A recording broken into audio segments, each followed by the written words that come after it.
Time for lots of Jack Johnson. Nice to be here with you on a Friday. No Frankie C because he is one of the main organizers in the No Kings protest. That's not true, but it might be.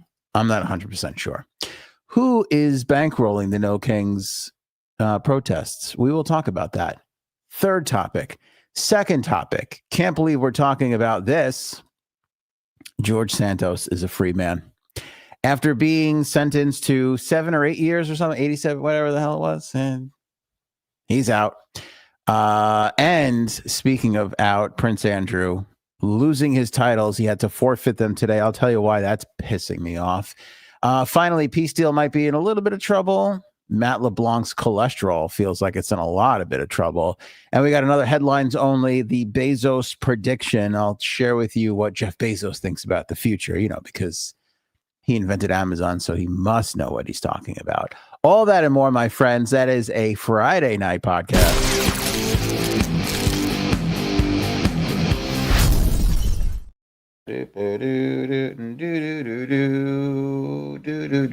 Maybe it's a Saturday morning podcast or a Sunday afternoon. I don't know when you're listening or watching us, but I appreciate you always. Thank you so much. October is Stillbirth Awareness Month. We're raising funds for the Star Legacy Foundation. Jay Sabs, famed podcaster. She lost her first child. Very tragic. Diana Hope, we're raising money for her all throughout the month. Link in the description below. If you have a couple bucks to give, could be as low as $5. Anything you can give is much appreciated. Link in the description below. Click on that and choose Team Diana Hope and donate if you can. At the end of the month, we'll do a walk to raise more funds. Jay Sabs has raised so much money. I don't know what a bigger number is. Jay Sabs' fundraising totals or Frank's age. They're both pretty high up there. They're both embarrassingly high. But that is in the description. And if you can give, we appreciate you. Thank you so much.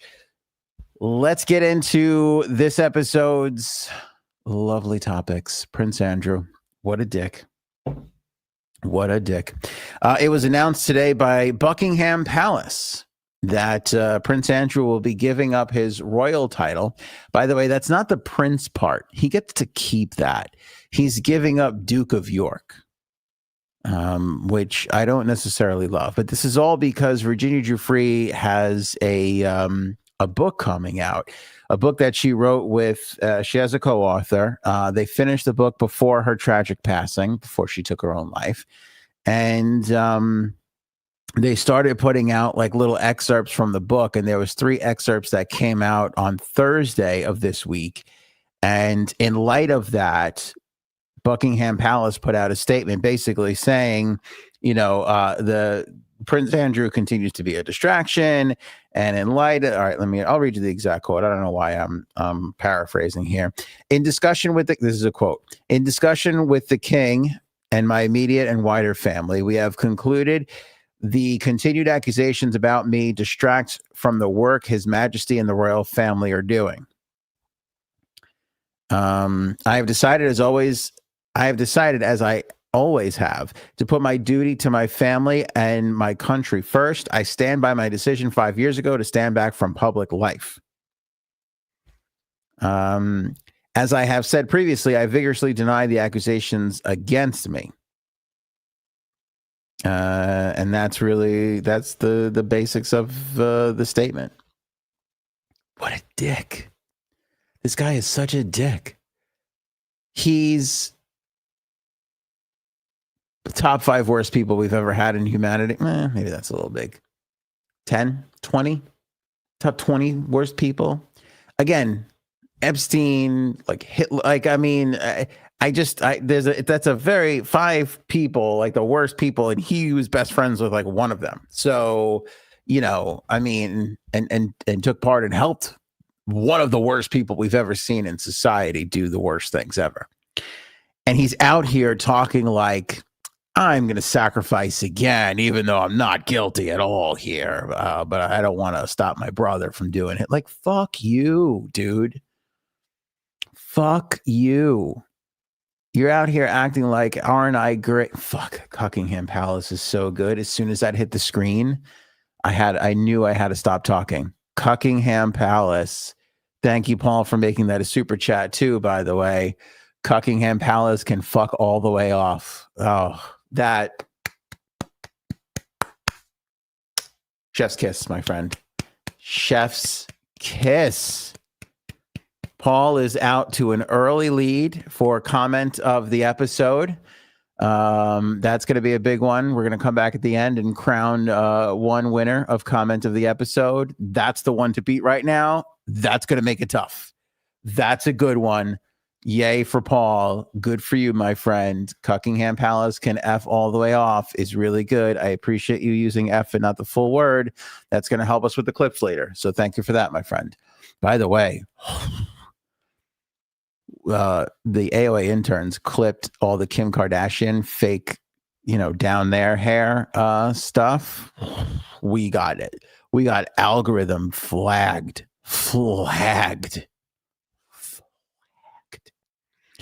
Every social media network hated us.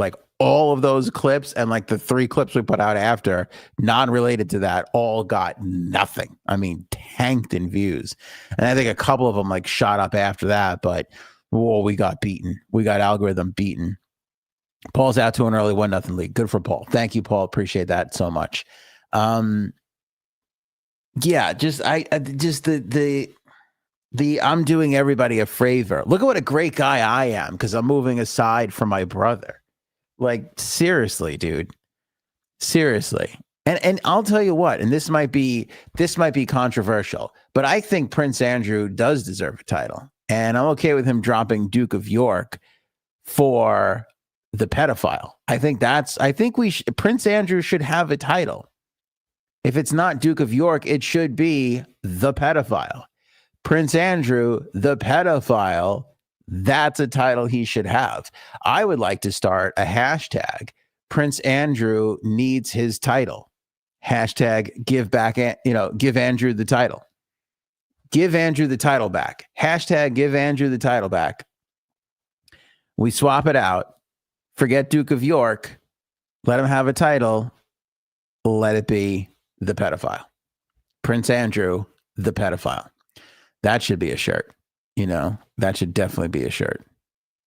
Oh, shit. This is pretty good, too. Dublin Dame. Oh, God, where have you been? I've been here. I don't know where you've been, Dublin Dame. Or I, lost in the vortex of everything. I appreciate it. People get lost in vortexes. I get it. My friend had a jacket. It was really big and puffy. That was made out of vortex. And wait, no, that was Gore-Tex. Never mind.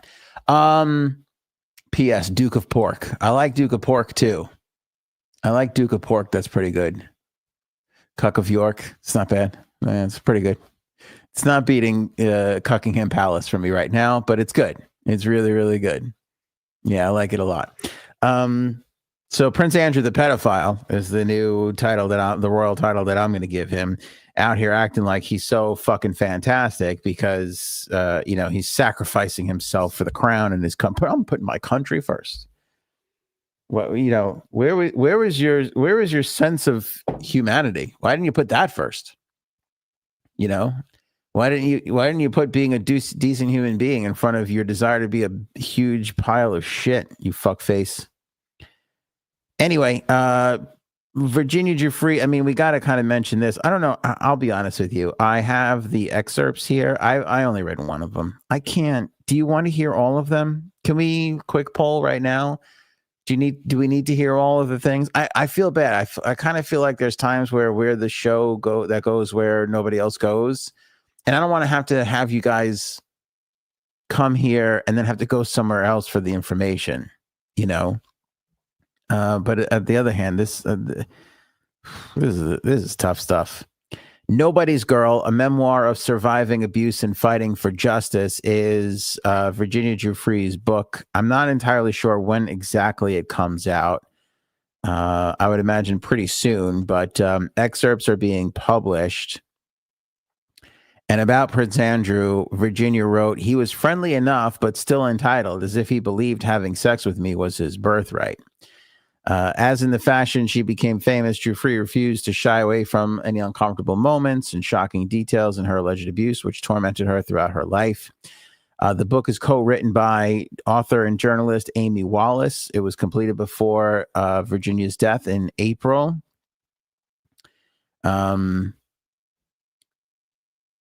It was described that she first met the royal, who was then 41, during a trip to London in March of 2001, when Giuffre made it clear she had only recently turned 17 years old. Prince Andrew said, according to this book, "My daughters are just a little younger than you." I mean, wrap your head around that for a second. I mean, could you fucking imagine? Now, I'll be honest with you. I never was inappropriate with any woman in my life, anytime, ever, ever. Even when you're first starting out and you're young and you're just, you get that first girlfriend, that first boyfriend, you're exploring, you don't really know, you don't even really know what you like. You don't even know what you're doing. In that moment, I was never, ever, ever, ever inappropriate, ever. But from the second I became a father, from the second my son was born, I just looked at the world differently. Everything was different. I took everything more seriously, unfortunately. People's deaths suddenly started becoming more tragic to me, you just change. I think you become more of a human being.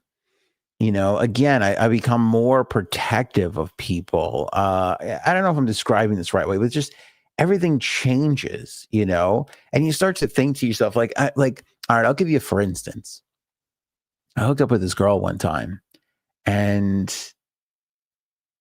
by the way, this isn't a brag. This did not happen often. This was literally the one time. And it was fine, and she was great. And then she, texted, and then I never texted back. I didn't physically do anything wrong to her. I didn't wrong her other than I was a dick. I could have been thanks, or hey, had a great time or whatever. But I just flat out just never responded, left her high and dry, if you will, cold shoulder, all that stuff. And the second, my daughter was cheerleading once, and she waved to one of the this was last year or two, I forget when it was. She waved to one of the football players, she wanted to say hi to one of. I think I talked about it on here, and I was so angry about it because I was because she wants the boys in her class's attention so much, and it bothers me so much because she's my little princess, and nobody's good enough for her. But I remember the other thing I felt in that moment was I never fucking called that girl back. I felt like such an asshole. Again, those are some of my wrongs with women, and I feel horrible about it, having a daughter. And this piece of shit, and what he did to poor Virginia Roberts Giuffre, he's yeah, my daughters are a little younger than you. I mean, I can't fucking imagine that sort of thought process, and then him being able to do that. I felt bad about things I did I felt bad about not calling girls back when I was younger. This guy had daughters and did what he did to Virginia Giuffre and was oh yeah, my daughters are just a little younger than you. What the fuck? What? Do you ever wonder what happened to him? Who did what to him that made him do that? Or was it just that entitled royal family thing? Because I would imagine that if he could say that and then do all these things that Virginia Giuffre said he did, somebody had to do something somebody had to mess him up. Somebody had to do something horrible to him. Because that's what we find out most of the time, right? If somebody molests somebody or takes advantage of them, odds are somebody did that to them, and that's their broken brain's way of dealing with it. I don't know how he could say that I don't know. Anyway, that's what he said to her. And then again, according to Virginia's book, that prompted Maxwell to say, I guess we will have to trade her in soon, because the inference that she's not young enough, which is just awful. Andrew, Maxwell, and Epstein took Giuffre to dinner to a nightclub where the royal asked the team to join them on the dance floor. Giuffre wrote, he was sort of bumbling as a dancer, and I remember he sweated profusely. The sweat was a big thing throughout all these allegations. I remember him. I think he addressed the sweat thing too in that god awful BBC interview. She continues, on the way back, Maxwell told me, when we get home, you are to do for him what you do for Jeffrey. I drew him a hot bath. We disrobed and got in the tub, but didn't stay there long because the prince was eager to get to the bed. He was particularly attentive to my feet, caressing my toes and licking my arches. That was a first for me. It tickled. I was nervous. He would want me to do the same thing to him, but I needn't have worried. He seemed in a rush to have intercourse. Afterward, he said thank you in his clipped British accent. In my memory, the whole thing lasted less than a half hour. That's ridiculous. In doing some research on this, his marriage to Sarah Ferguson fell apart after salacious photos of her toes being sucked by her financial advisor were published in 1992. So a little bit of a toe thing there in this Prince Andrew world. The morning after the encounter with Andrew, Giuffre received compliments from Maxwell, who told her she did well. The prince had fun, and a $15,000 payout from Epstein was then issued. Their second took place just a few months later in Epstein's Manhattan townhouse. Giuffre said, choosing to leave out the details, but not without mentioning that she and another victim, Johanna Schoberg, were forced to face the truth that they were Maxwell and Epstein's puppets and they were pulling the strings. Giuffre's third and final encounter with Prince Andrew took place on Epstein's private island in the U.S. Virgin Islands, which the financier called Little St. Jeff's. It was later referred to as Pedophile Islands. Little St. James, I think, is the actual real name of it. Giuffre wrote, saying that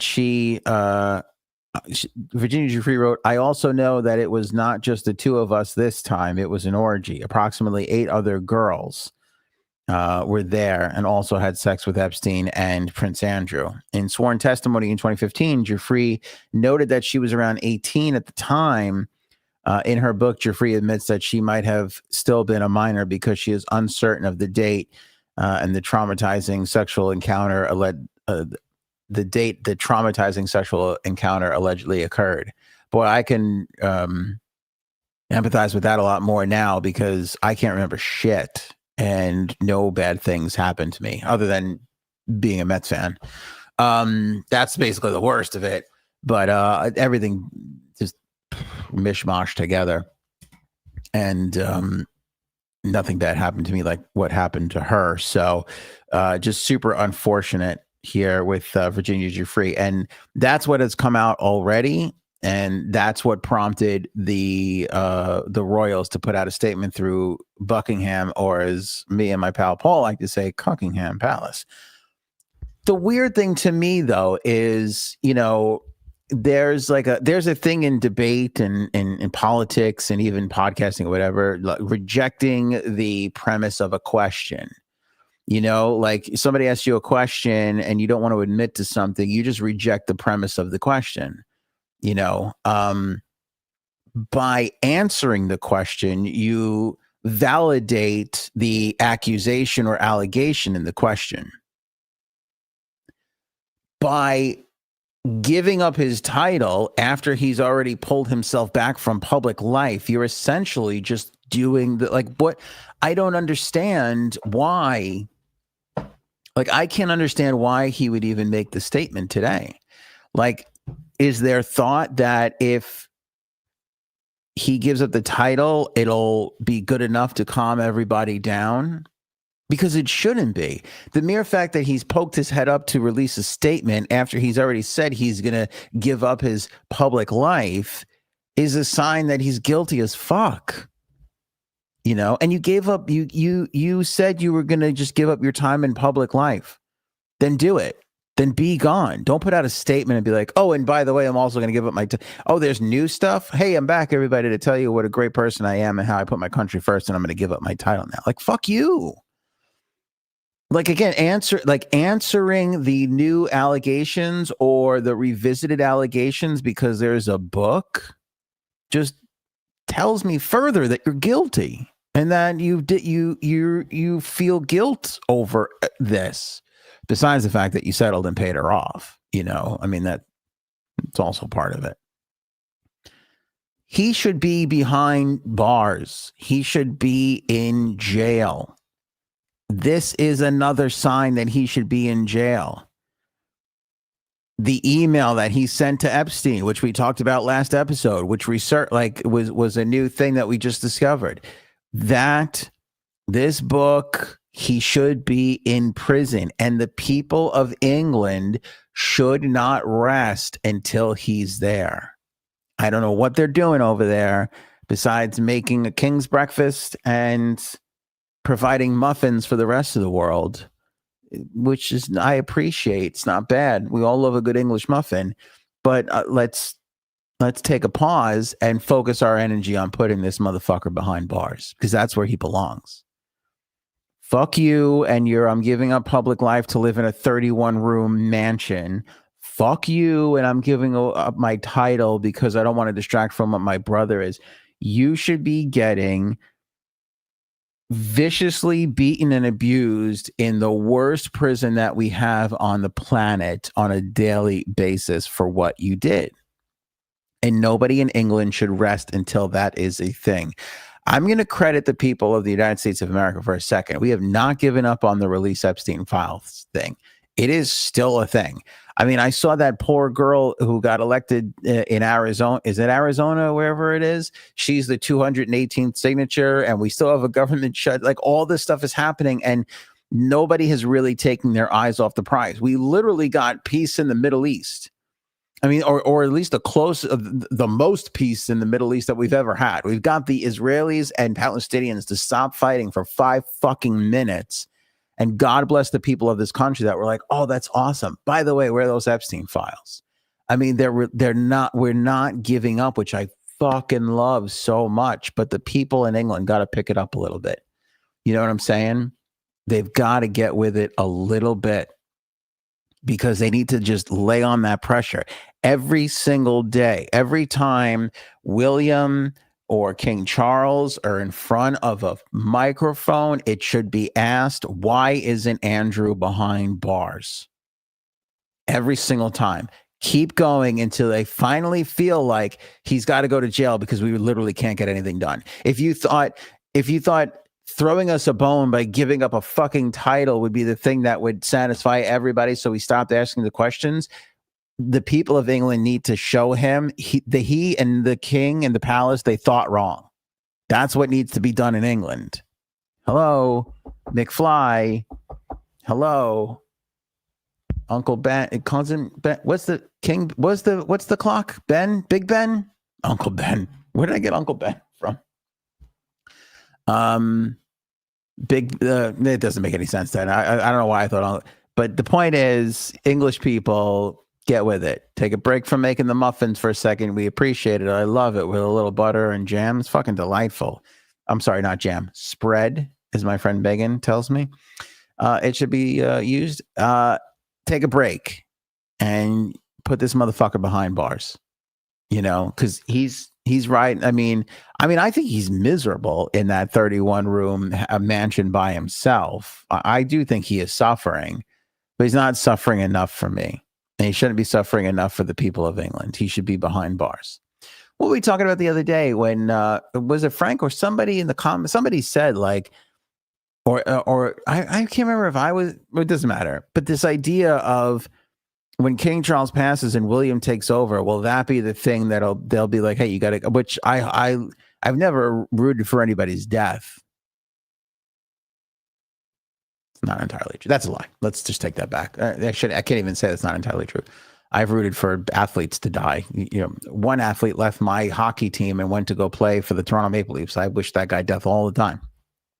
I don't really mean it, but I only wish it to him when he's playing the Islanders again. But he's a lovely person. He's got a family. I don't want him to really die, but I want him to get severely injured every time he goes on the ice against my Islanders. The point is this. Stop distracting me, everybody. The point is this. Whatever it takes to make Andrew suffer, again, I'm not wishing death on the king, but I wish the king would do it himself. But if the king closes his eyes tomorrow or 100 years from now and William takes over, I hope there's still enough pressure around that William will do what everybody knows is the right thing, and that's put this motherfucker away for a long, long time. A long time. Prince Andrew, the pedophile. George Santos, not to be confused with George Soros, who I'm sure we'll talk about during the next topic. This guy is such a piece of work. And I think I talked about it at the time that he got convicted. I mean, we just don't need George Soros in the general population. You know what I'm saying? It's not what we need. Shout out, by the way, Sarah, for becoming a member. Love that. Dublin Dame, shout out for becoming a member. 2 new members on this episode. Appreciate that wholeheartedly. Become a member of the AOA podcast because we give you like exclusive content. We do some like sneaky stuff every now and then. Fun stuff. Some of my personal life stuff in there. Some of Frankie C's personal life stuff. We try and mix up every now and then, but mostly you're just really supporting the podcast and helping us produce this thing and the clips and everything that we utilize to do the show. Your membership fees go towards that. It's just a great way to support the show, which I appreciate, which, to be totally honest with you, has become harder and harder. You know, my mom came in because Cuddles had foot surgery last week. So I've been like Mr. Momming it up here. Like I'm packing school. I'm doing everything that she used to do, which is a lot. Like I knew she did a lot. And then I started doing all the things she was doing. And I was like, holy shit, this is a lot. So my mom, and you know, she missed the kids and everything. She's like, I'm coming up to help. So my mom flew up and she's asking me about the podcast. And she's like, you know, how's it going? And I'm like, you know, financially, it's a little rougher than it's ever been. And she's like, why? And I'm like, we're just getting our asses kicked. I'm like, we're just not feeding people what they want to hear. We're not like talking to Democrats and telling them how bad the president is. We're not talking to Republicans and telling them how bad the Democrats are. And I'm like, that's the only thing that's like making big money nowadays. You know, we don't anger people. We don't upset people. We go in, we try and entertain and inform. We try and tell the truth every day. We try and explore new ideas and shit like that. And I'm like, it doesn't really pay the bills. I'm like, Candace Owens is out there calling Brigitte Macron a dude, you know, claiming that the Jewish people killed Charlie Kirk and she's fucking rolling in the money. I'm like, I just can't do it. I just can't do that. You know, so, and that shit kills us algorithm wise, you know, and algorithm kills leads to ad revenue share kills, you know, so by becoming a member, you guys are helping prop us up. And that's tremendous. So the more members we can get, the better off we will be. And I know we have a ton and I appreciate you guys. So if you are a member, just know that you're helping us do the work. You're helping us fight the good fight to do a good show, a decent show, and not sell out just for money. And if you haven't become a member yet, you can do so for as little as $2.99. Don't think that $2.99 doesn't help us. It does. We have a lot of expenses to do this show. So $2.99 definitely helps. So if you can do that, if you could become a member, we would certainly appreciate that. Link in the description below. We'll get you some good exclusive content if you can join. Paul says, Aunt, you like it rough. Apparently, my friend. I could every day I go, should I just go take the easy way out? And I choose not to. So I think you're right, my friend. Who knew I like to rough it up a little bit? Anyway, back to George Santos. You forget sometimes the shit that George Santos lied about. Like, okay, he stole, you know, funds, election funds and shit like that.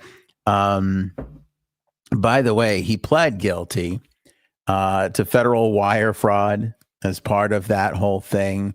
But I mean, he even lied about a sick cat. Do you guys remember that? Like, he lied about starting a charity for sick cats, and it was like his cat, and then the cat wasn't even sick.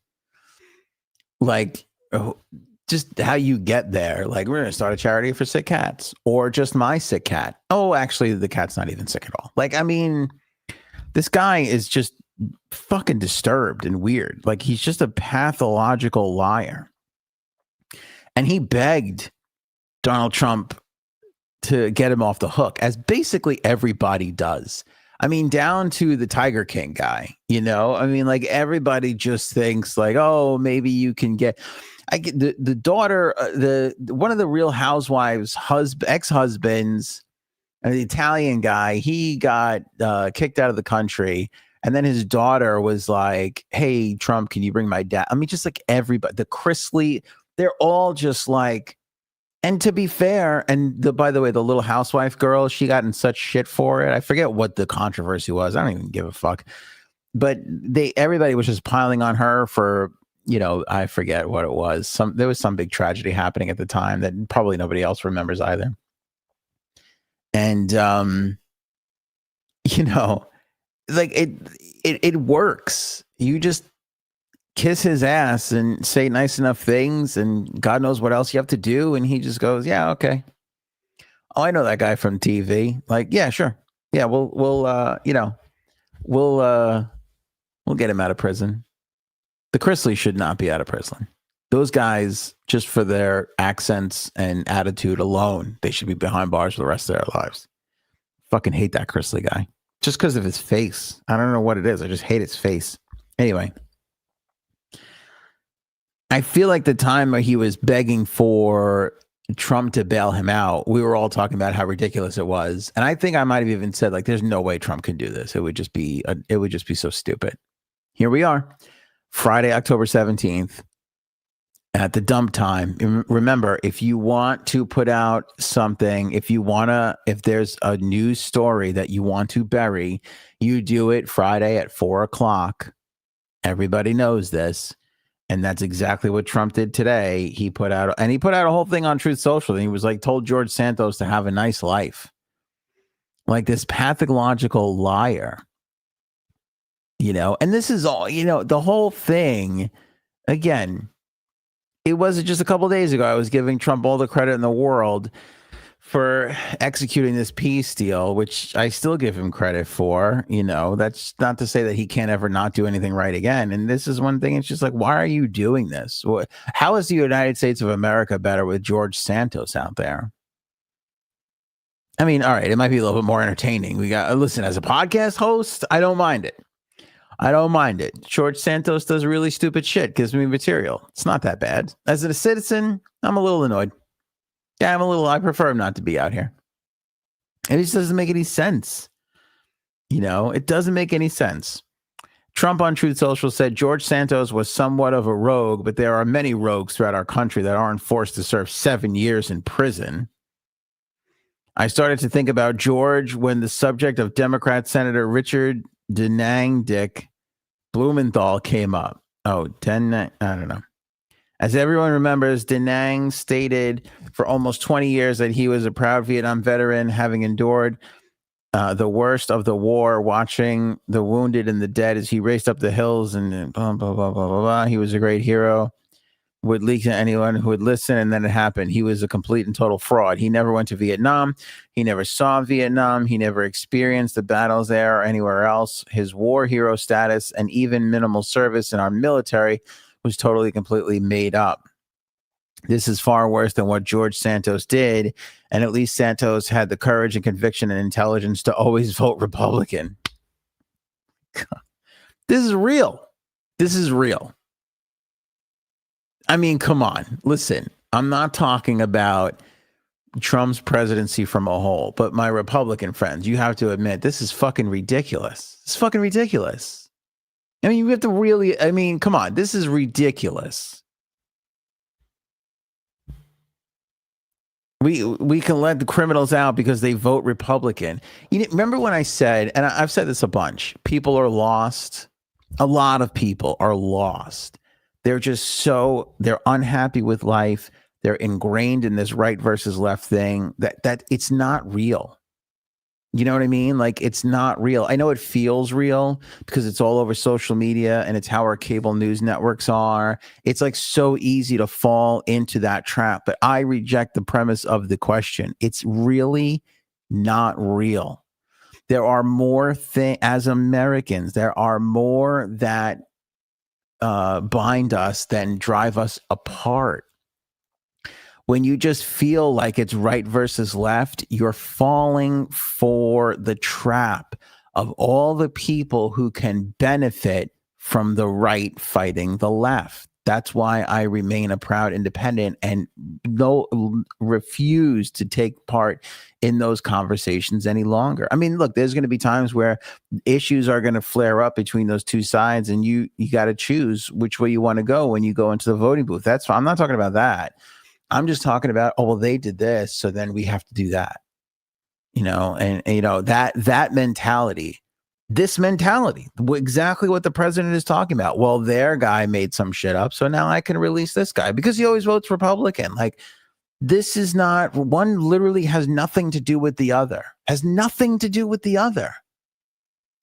And I feel like I'm losing my mind.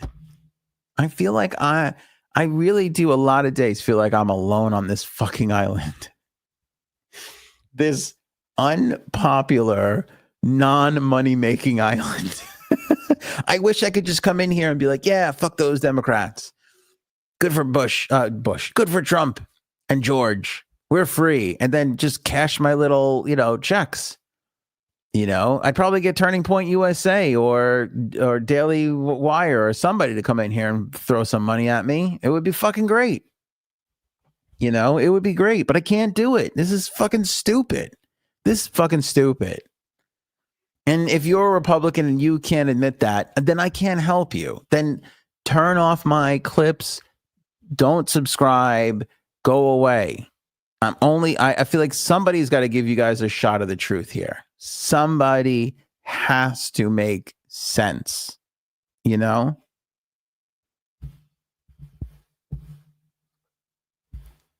Anyway, I mean, all the things that this guy fucking lied about, I think where he graduated from, the fucking sick cat, and this dope is out here going, well, he always voted Republican, so, he shouldn't have to be in jail for 7 years. Like, but that has nothing to do with what the crimes that he was convicted for.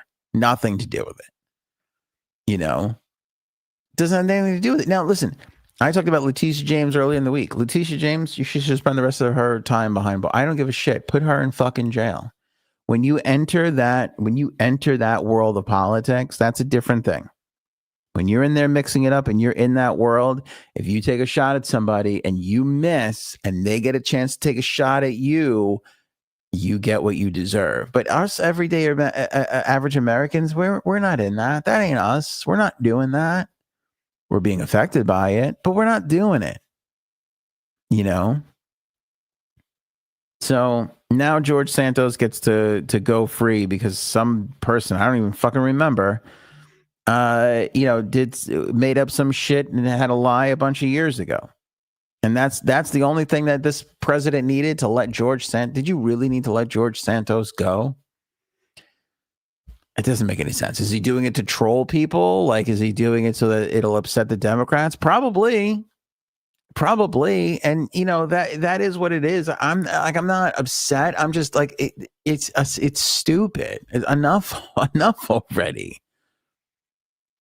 Like, does he not care about, I look at that and I go, he must not care about his own, like, you're so willing to piss off the Democrats that you just don't give a shit on how you look, and that's what bothers me, because there should be Republicans that are like, hey, we don't need you to do that. Like, he couldn't spend the rest of his life behind bars. We don't give a shit.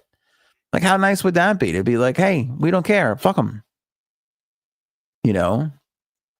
I'm an independent. I'm not sitting out here going, oh, every other independent is great. If some other independent does something stupid, let him go to jail. I don't give a shit.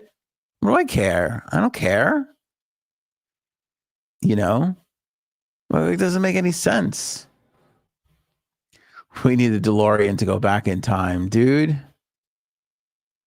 Christella, you have dude. That little alternate 1985, I feel like we've been in that since shit. I don't even know what. Before 9/11, maybe even the year 2000. Maybe that Y2K stuff. You ever think sometimes that that whole Y2K thing actually did happen and spun us into this weird, alternate universe. I don't know. Oh, sorry, didn't mean to zoom in like that. That was way too close. I think my okay, that's better. My focus was a little out of, my beautiful face. You need to see this in focus. Jesus.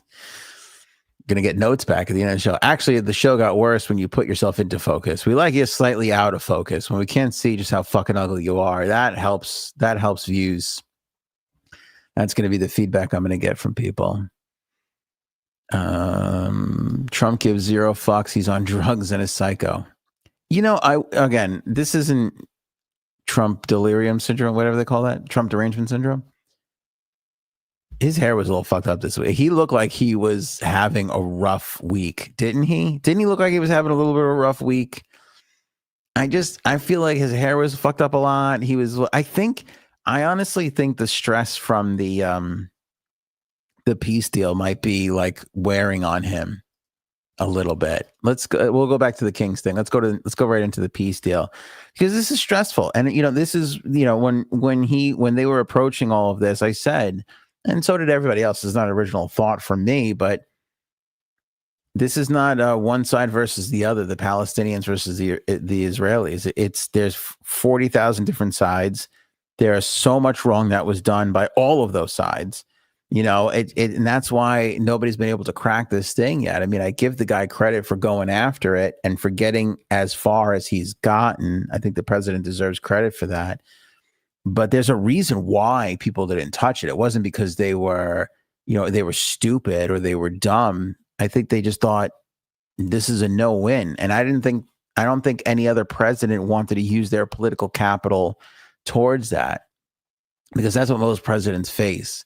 Those first 4 years, they don't want to do anything to screw up their last 4 years. And then when they get the last 4 years, if they do get them, then they're lame duck, and they can't put anything together anyway, because all the countries are thinking, well, we'll just wait another 3.5 years until you're fucking out of here, and hopefully the person who comes after you will be better. Ohtani just hit one out of Dodger Stadium. Damn, out of the stadium. That guy is a beast. That guy, Robin goes, score. Sorry. No, that's okay. I want to know this. Was it a grand salami, or was it just his home run tacked on? I've been thinking about this. Like, we can be all over the place. Who gives a shit? It's a Friday show. Aaron Judge is such like a physical specimen. Like, he's like physically larger, and he's like big, and he's like chiseled, and it's like this guy's just slugging home runs, and you can kind of see it. Ohtani doesn't have that. But every time I see him do something amazing, I go, am I looking at the greatest baseball player of all time? Like, is it possible? Because when I'm 42, and when I was growing up, it was like Babe Ruth is the greatest baseball player of all time. And you looked at it and you're like, that fat fuck is the greatest. And like the way he would run the bases, it was like all fast forwarded, and it was weird because the time of the filming back then was all messed up, but everybody was just taught the Babe was the greatest. The Babe was the greatest. And then we went through the steroid era with McGuire and Sosa and all that stuff. So that got tainted. But now I look like Judge is such a beast, but I look at Ohtani and I go, this guy pitches, this guy hits home, like all around. I feel like maybe we're watching the greatest ball player of all time, And I'll tell you the most heartbreaking thing about it. He's a fucking Dodger. I mean, it's just, Jesus. I mean, the only thing worse if he was a Milwaukee Brewer. I mean, for Christ, you know what I'm saying? Like, at least when the greatest players were Yankees, as a Met fan, I could at least appreciate it as a New Yorker. But a fucking Dodger? I mean, because don't you kind of feel like, Robin, and correct me if I'm wrong here, the weather's so nice there, anybody could be good in LA. You know what I'm saying? Like, I feel like Judge would have 47 more home runs a season if he got to hang out in that beautiful weather all the time, but he doesn't. He's here slugging it out in New York with our piss smell. The whole city smells like piss. But the Bronx, forget it. The Bronx smells like old piss. The Bronx smells like the kind of piss where you smell that piss and you go, you need to go to the doctor. There's something wrong. So Judge is really dealing with a lot more, you know.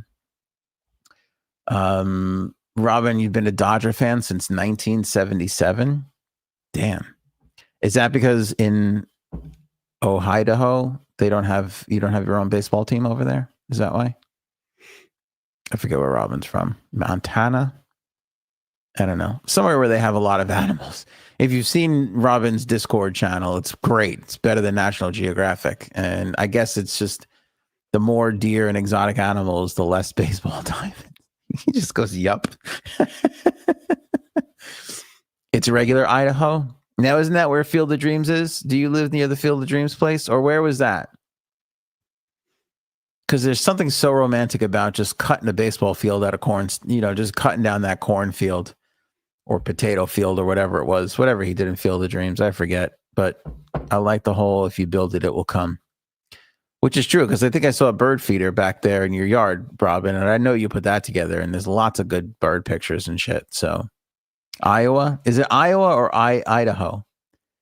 Ohio, Idaho, and Iowa. I don't even, is it Indiana? Fuck, I think we were all wrong. I think you're right, Bird. Robin from, one of those I states. One of the states that starts with an I or has an I in it, I don't know. I'm not entirely sure. Not Illinois, though. That's we know it's not that one.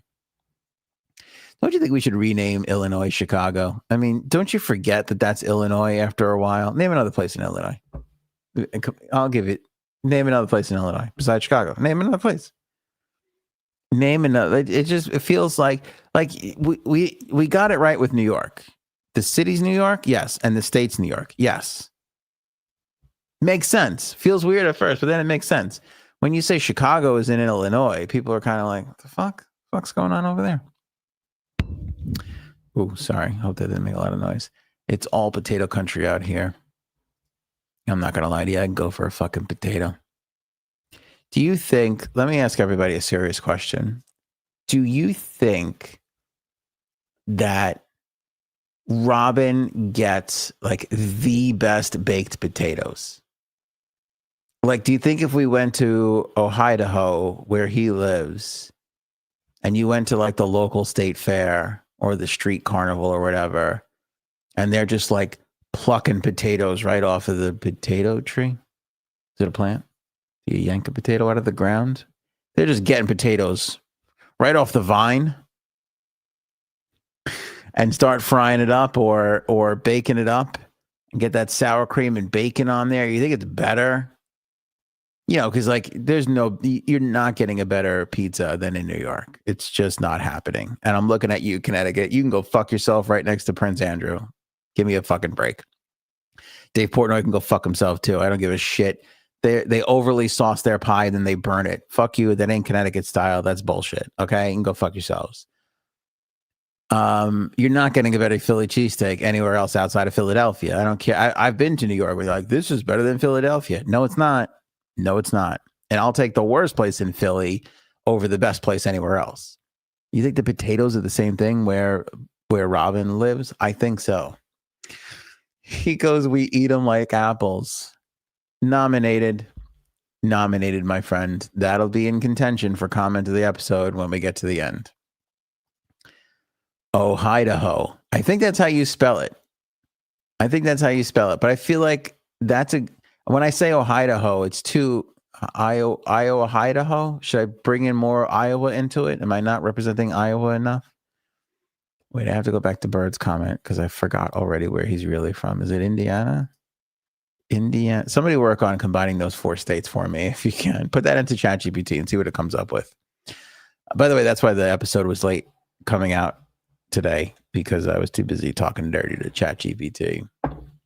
Ohodaho. You know who I miss is that Hoda Kotb. That's what you just reminded me of, Paul. Where is she? Is she, Robin, did she move in next door to get some of those fresh potatoes? Ohio-Diana? Yeah, we got to workshop this a little bit. We got to workshop this around a little bit. Parts of Maine also grow potatoes. Okay, is that true, Christella? Because if that's the case, let me address all of Maine right now. Cut your shit. Okay, you're not the potato place. We get the lobsters from you. You got one of the best things. You got lobsters, Maine lobsters. Everybody knows that's a fucking thing. Get the fuck away from the potato. You got no business dealing with the lobster. Ain't even remotely close to a potato. I mean, other than you pour butter over it and it's delicious. But that just happens to be true about everything. You pour butter over everything, it'll be delicious. So that's really true. I can't. Is that a laughing potato, or is that a pancake or French toast? I'm just hungry. We build chairs and grow potatoes. Cocktails. All right. Anyway, where were we? Oh, peace deal. That was a real circuitous route. Trump thought he was like smart or brave. You can make the argument that people were not dumb enough, but I say that as a skeptical New Yorker, but I'm hoping against hope. Again, I don't really pray that often, but I'm praying that this peace holds up. Well, earlier this week, Hamas publicly executed people in Gaza, like out in the open. Now, from what I understand, it's not causing like tremendous outrage because it wasn't Israelis. And they didn't apologize for it ever. Hamas Politburo member, Politburo.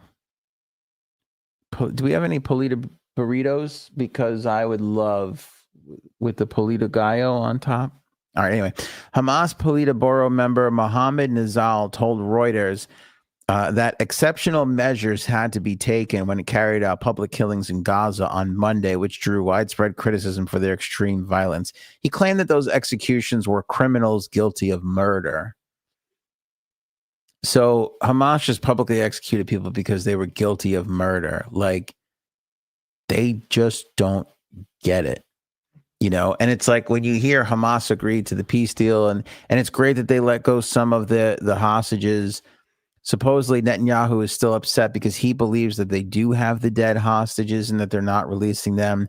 They haven't given up their weapons yet, which is one of the points in the 20-point plan. So Netanyahu's starting to get upset, but they're staying the course. So again, it hasn't fallen off the rails yet, but this is that first little thing of like, because again, when you're dealing with people like the organization of Hamas, and I'm not talking about all Palestinians here, I'm just talking about Hamas, because the leader or one of the leaders or whatever, they come out with a statement, they say they agree. It doesn't mean that you have everybody in line. It doesn't mean that you're going to be able to stop some dick from going out and lone wolfing it and just, doing something terrible and causing, endangering the whole peace plan. It's really that's why this whole thing just sucks.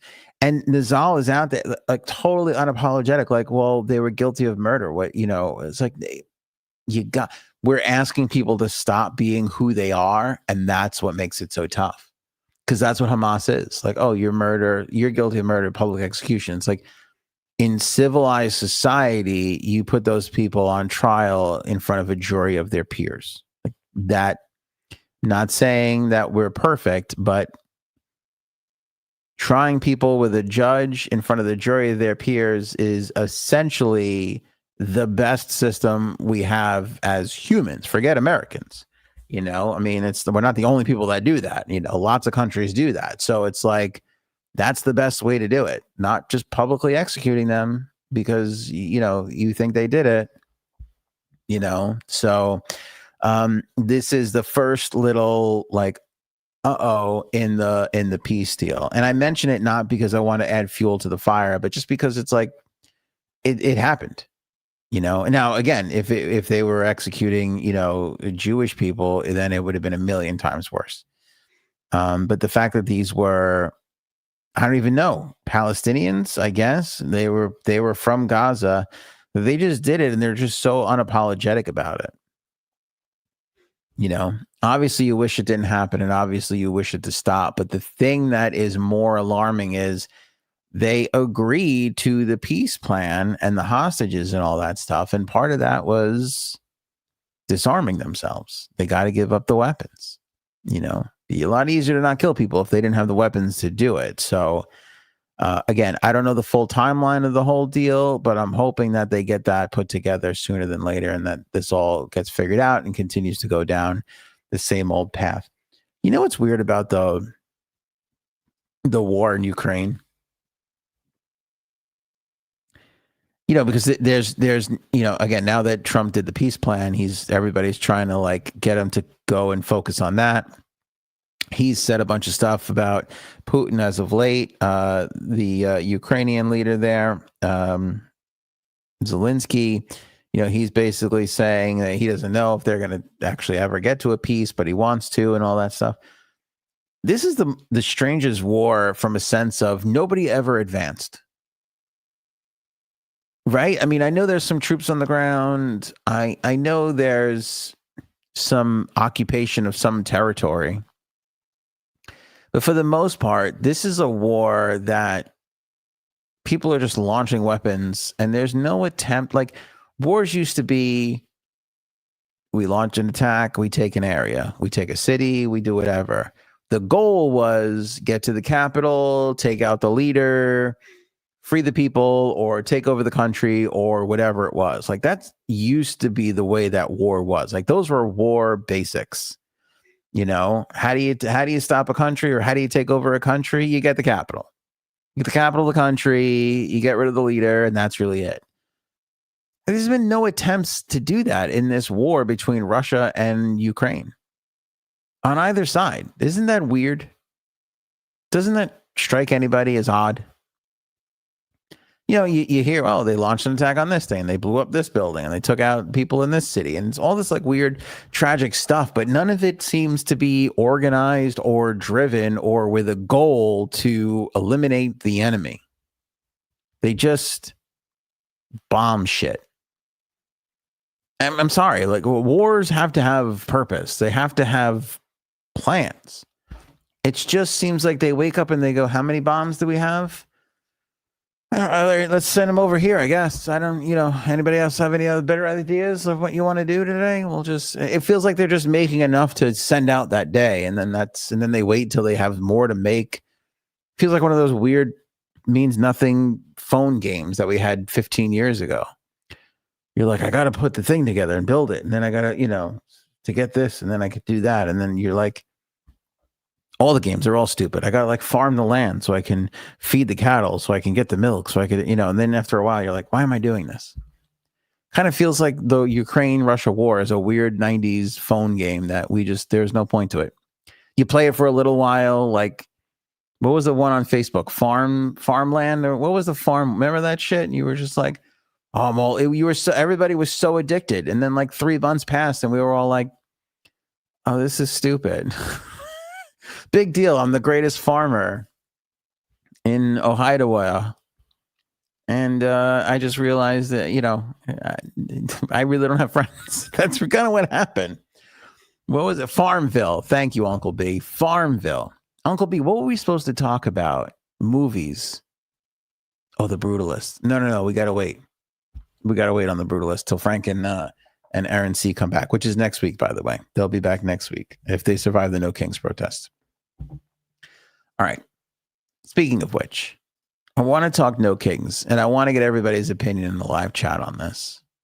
Comment below if you're in the replay crew. Shout out replay crew. I don't know why I did this. Like I'm fucking shooting a music video from 30 years ago. Shout out replay crew.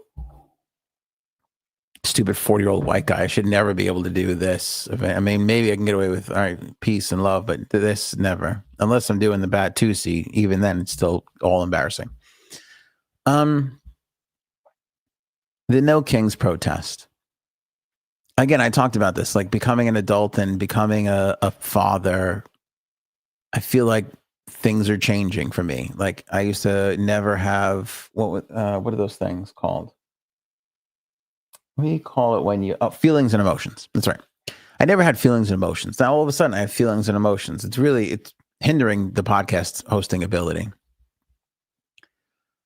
Shout out Miss Justice. No fingers this time on that shout out. I talked about the Riyadh Comedy Festival, and younger Ant would have just been mad, like Mark Maron and David Cross and some of those comics that called out the other comedians who went over there. And I still am not sure if they're wrong. I can't sit here and be like, those guys are dicks. I don't think they are. I think they had a feeling, and they had an opinion, and they expressed it. And then I listened to Pete Davidson. We went through all this. Pete Davidson's dad got lost in the towers and everything, and everybody was asking him, and he even brought it up. He's like, why? Just because my dad got killed in 9/11, I can't go over there and do a comedy show? He's like, I look at the date, and I look at the money, and I go. And I look at that, and I go, if he's not going to be upset, and that makes sense. Like, again, I don't think Pete Davidson has enough talent to live off of what he's got alone. Like, he's got to get out there and get that money. If he wants to live off of that money for the rest of his life, he needs to work. Pete Davidson is not Dave Chappelle or Bill Burr even, he's talented, but he's not as talented as those guys. And then those guys went. And there was no apologies from them. Like, you look at those guys and you're like, well, they have all the money in the world. Why the fuck are they doing it? Which is a valid point. But then I think to myself, well, what's in their bank account shouldn't mean anything. And I've opened up to the idea of this comedy festival from a standpoint of, Bill Burr said it. He goes, and a couple of other people said it too. They were like, you used to do, like, there would be invitations to go over there and do comedy shows, and there was a laundry list of restrictions. He goes, this time around, there was one restriction. I think it was don't talk about any religion. I think that's what it was. And he's like, I saw that as progress. Bill Burr said this. I'm combining a couple of people, but essentially their feelings were like, we're going over there and we're making progress. We're there to make people laugh. We may not agree with their governments all the time. We may be taking their government's money. But Louis C.K. said this too. The mere fact that you can go there and do fart and dick jokes and look out at people who feels like are our enemies or our opposition, and they're laughing back at you, that's progress. And I listen to that and I go, that makes sense. You might think, hey, that's bullshit because they're just taking it for money. And I'm okay with you having that opinion too, but it's like, I see the progress in there. I do see that point, which brings me to the No Kings protest. Now, this is a left fueled thing, right? The Republicans aren't going to be out there protesting no. I mean, this is an anti-Trump protest. And so the Republicans are going to be out there talking about, well, this is George Soros funded. It's Soros funded. It's this or that. And, all that kind of shit. And, from their perspective, it's like a protest is a protest. But again, the older I get, the more I look into things, the more I think about things, the more my thoughts and feelings change, over time. I think to myself, and this is what I really want to know your opinion on. Are protests co-opted? Are protests no longer what they used to be? Because you look back on the 60s and the 70s and those peace and love movements and the hippies and all that stuff, and you look at that time and you're like, wow, like people went out and they protested for civil rights and they got it. They went out and they protested the war in Vietnam, and eventually it came to an end. And you look at all the successful protests over time, some that were out of necessity, like civil rights. Like unless you have the whole entire country upset and protesting and taking a stand, change doesn't happen. I mean, it's not even, I was just going to say, you can make the argument. It's not even an argument. It's fact. Our country was started over a protest.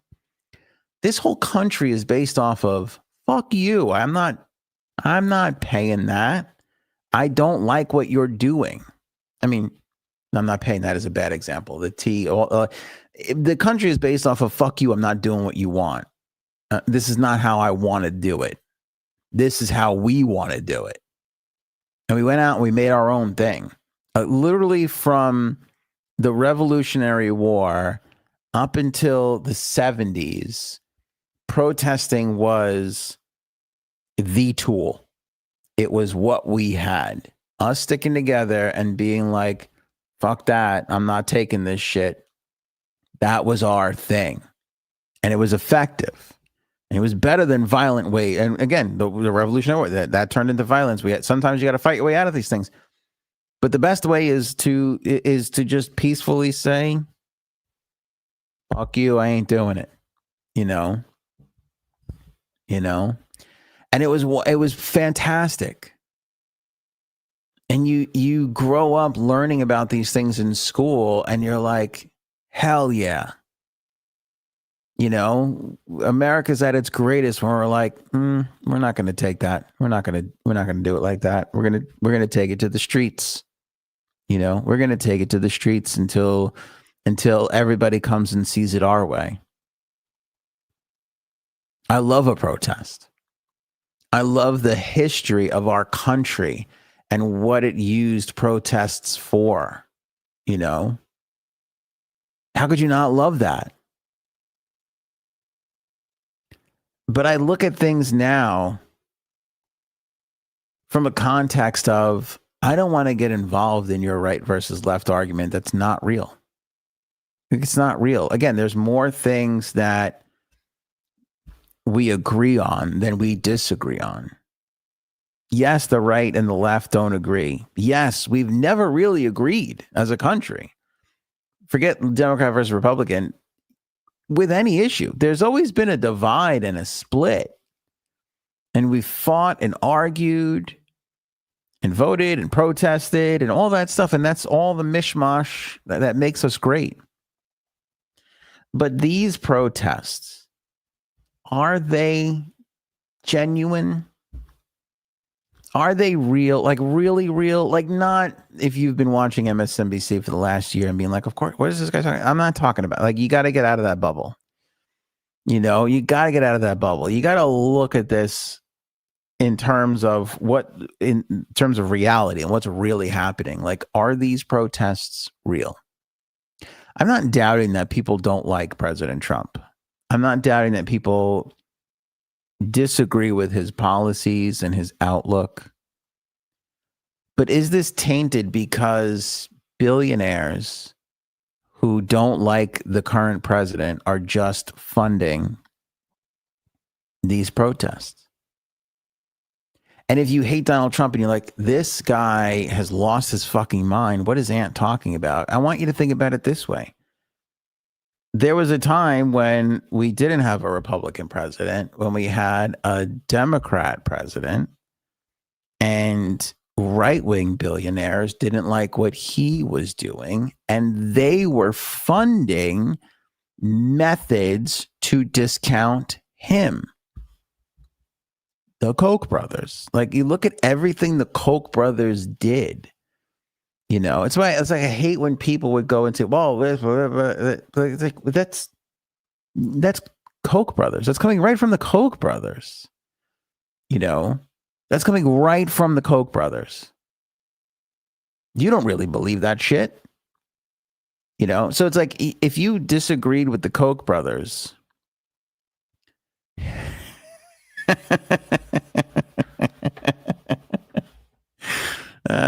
this is an inside joke that I'm not going to explain. It's just going to be for those of us who were there for the first joke.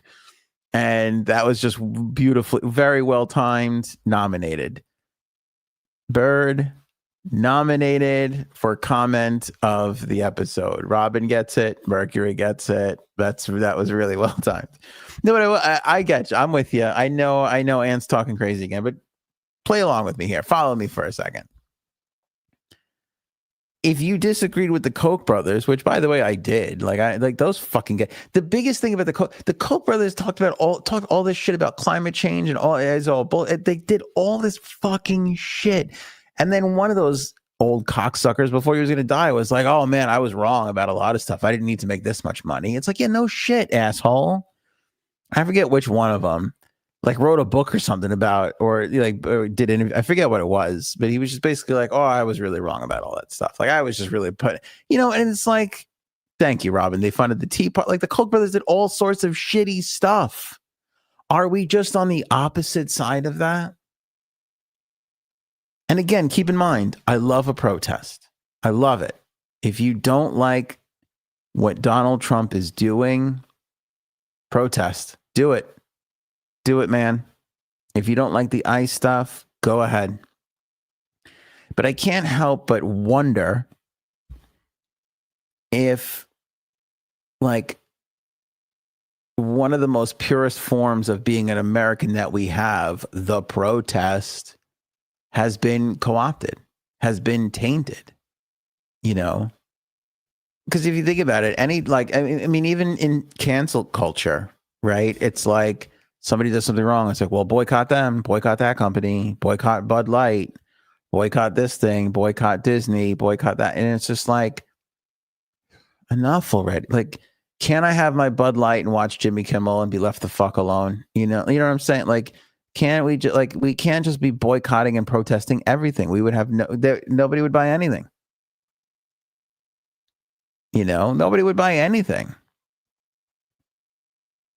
And I'm not saying that like every individual protester is being paid, but I mean, this is, again, just looking into the internet. And Paul, I know you're going to crush me on this one, but I did everything I could to search and find out who's funding the No Kings protest. And I went to not only the right wing, places, but the left wing places too.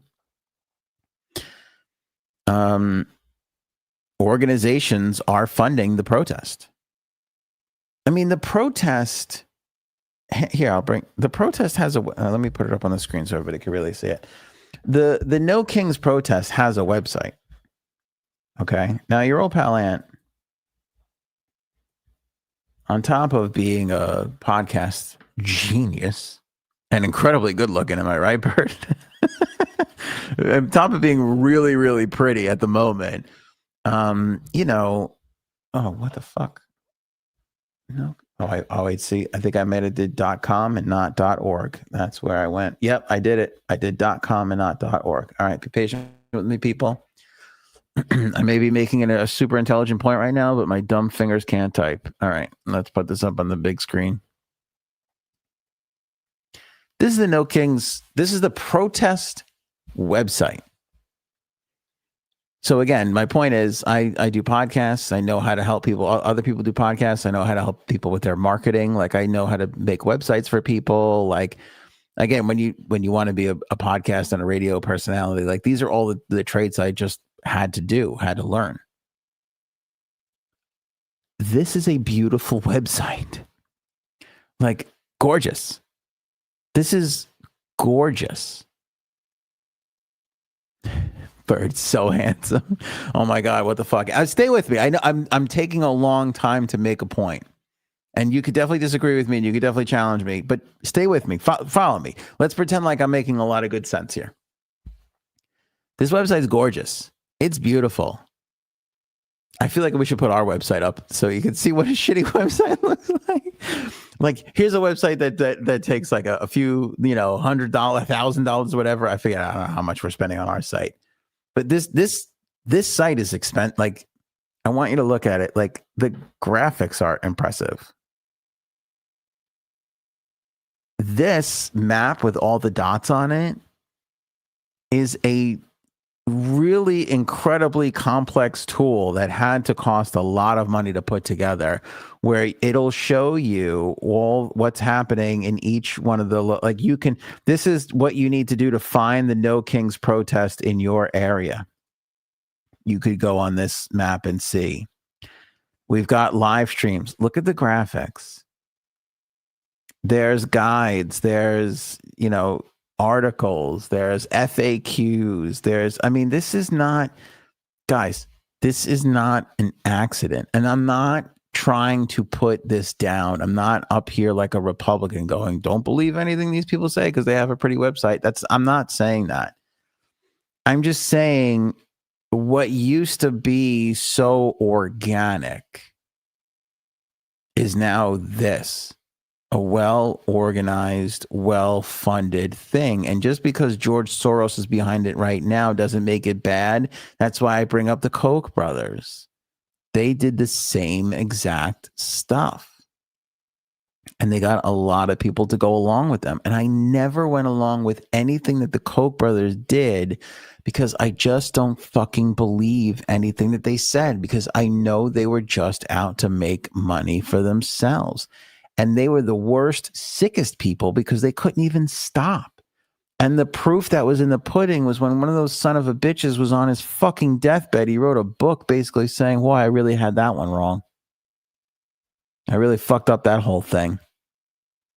You know? So it's like, are we just on the other side of that?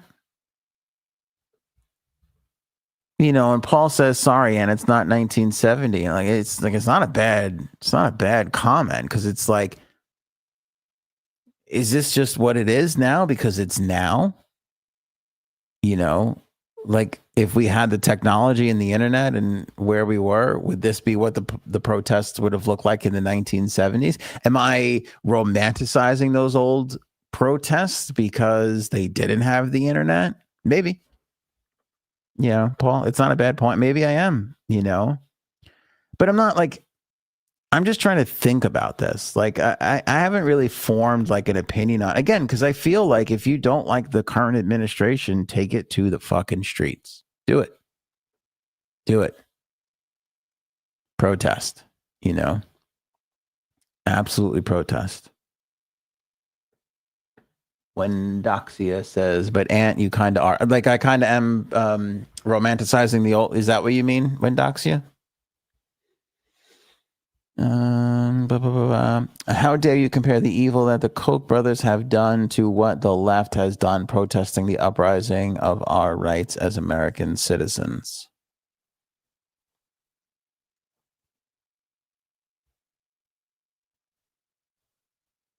Rhonda, you had dinner. Sorry, I'm going to respond to you one. Rhonda, you had dinner with David Koch. He never talked politics. Wow.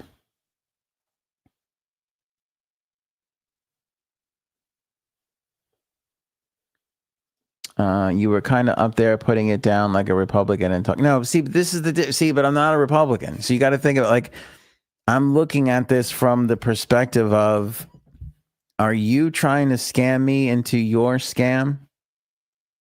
You know what I'm saying? Like, forget what you've thought about, what you feel, what you've read on CNN.com, what MSNBC has told you. You got to forget about all that stuff for a second and think about, you know, some of the things that this administration has done has not been that bad, and the guy doesn't get credit for it. Like, that is the truth.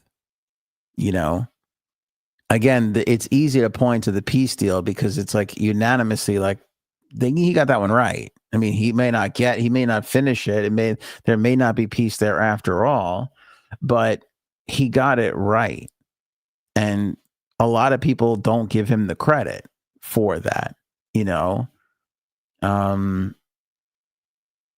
our streets safer in some areas? Now, again, I don't necessarily agree with everything that's going on, but to say that the Democrats and the left have not made any mistakes, like, come on.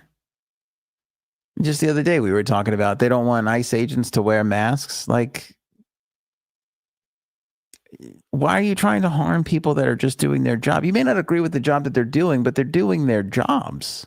You know, there are unsafe people out there. They deserve to be behind bars.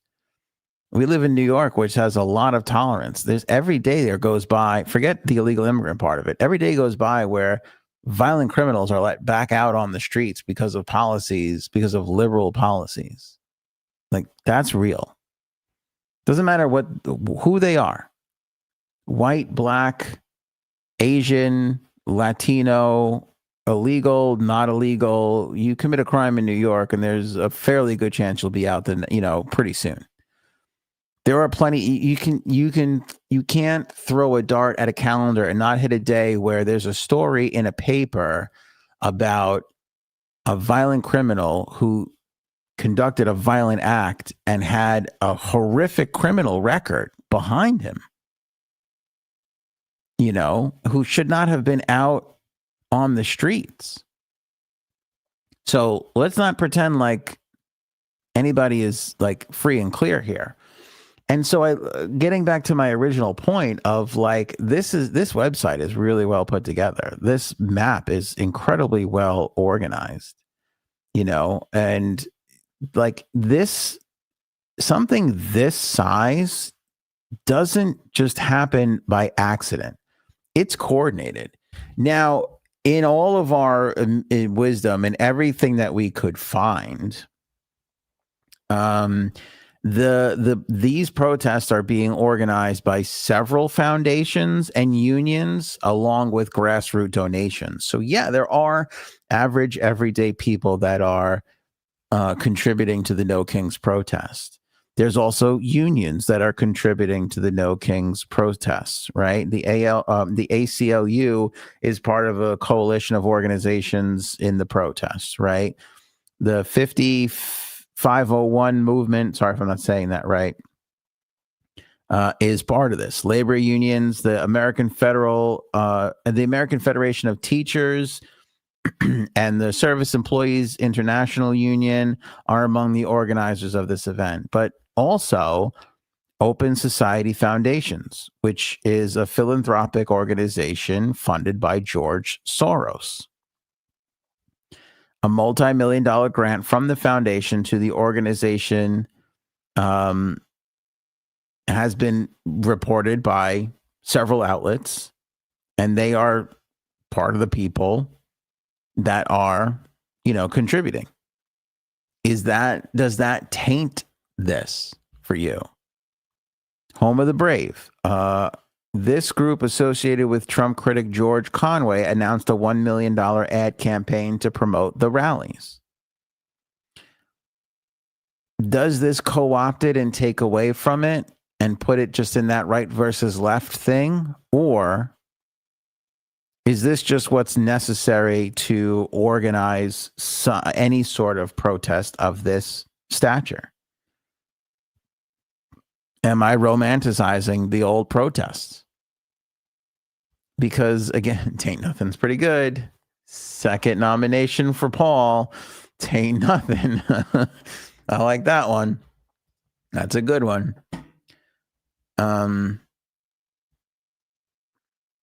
How do you know, Anthony, this was not coordinated by volunteers? I think there's a lot of volunteers that are coordinating it. But at its core, is it really coming from a good place? At its core, is it really coming from a good place? Let me ask this question. Let me change the question a little bit around for you. And I want everybody to give an honest answer here.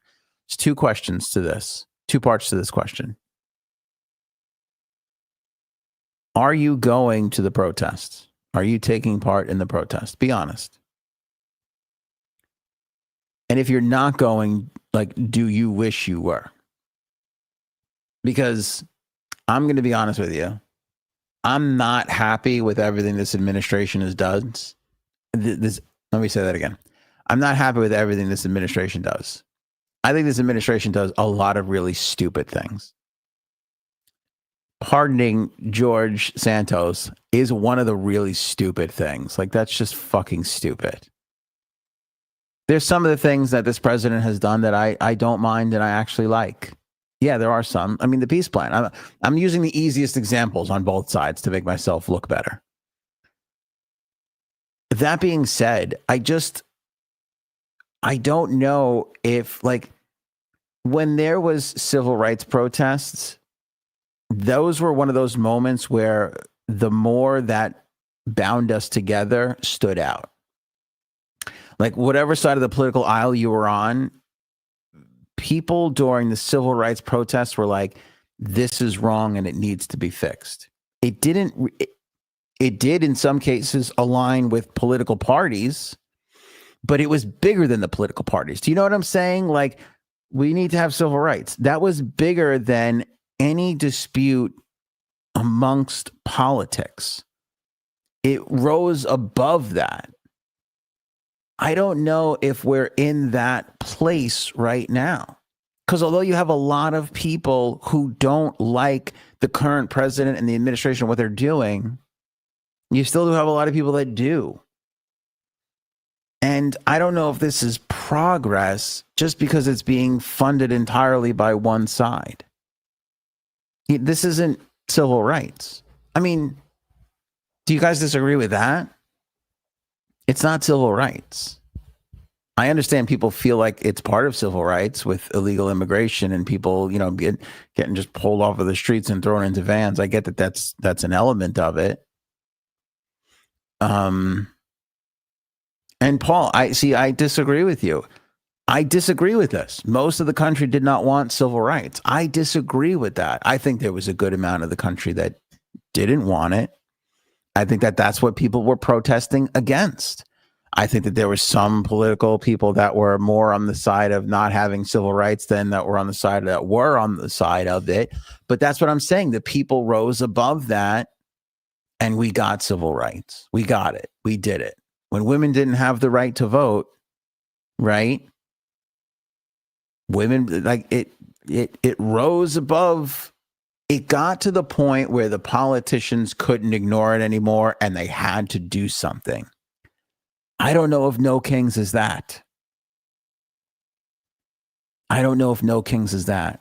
I don't know if this is just left funding their views and co-opting what is the greatest thing we've ever had in our country that helped start the country, protests. And it's no different than the Koch brothers doing all the bullshit that they did when they're opposing, the person in the White House was opposing their political views.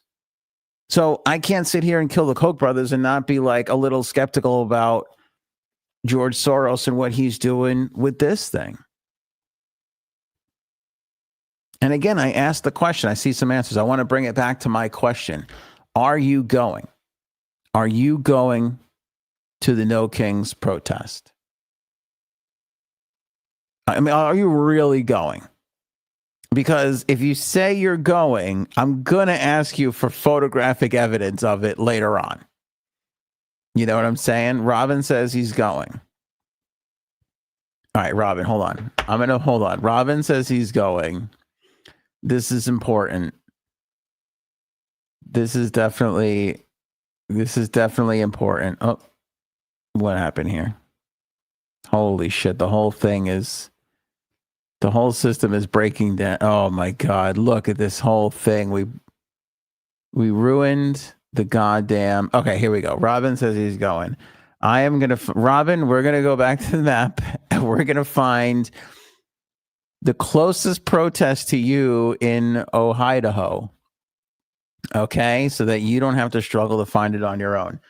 All right, let's zoom into this map now here and see if we can find where the fuck Robin lives in Idaho. I think, here you go, buddy. All right, there you go. No Kings, Salmon, Idaho. Dude, I'm not going to lie to you. I'm going to ship you some New York bagels so you got something to put that salmon on top of, okay? Get a little cream cheese, get a little fucking red onion, and that New York bagel I'm going to FedEx over to you for tomorrow morning, and you're going to have a great fucking time. Robin says he has 3 to choose from. Can Ant even find Indiana? It's going to be a little tough. All right, let's see how long it takes this dope to find Indiana. I think it's kind of somewhere around here-ish. Where the fuck is Indiana? Hold on, I'm in Manitoba. All right, hold on. I scrolled up too far. You said Indiana, not Manitoba, right? Indianatoba? Where the fuck?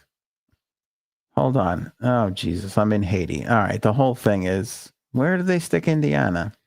Is it in one of those? Is it closer to Ohio? There it is. I found it. Son of a bitch in Indiana, hiding in the middle. All right, so it's just left of Ohio and just right of Illinois. All right, that's good to know. Where the hell is Detroit on this map? No, it's got to be. That's right. Is this? Oh, there it is. It's got to be over here. Okay. All right. I wonder which one Robin is. Robin, I don't want to blow up your spot or have people. Do you want to? Are you near Fort? Do you want to tell me where you are near? Is Muncie? Where was? Where was? Oh God. Kingpin. Where was he from? The guy, Woody Harrelson's character in Kingpin, was he from Indiana? Was he from Muncie, Indiana, or was that somewhere else? Does anybody know? Okay, you don't care. All right, tell me where. All right, there's 2 in Evansville and 1 in Owensboro. Owensboro sounds made up as shit.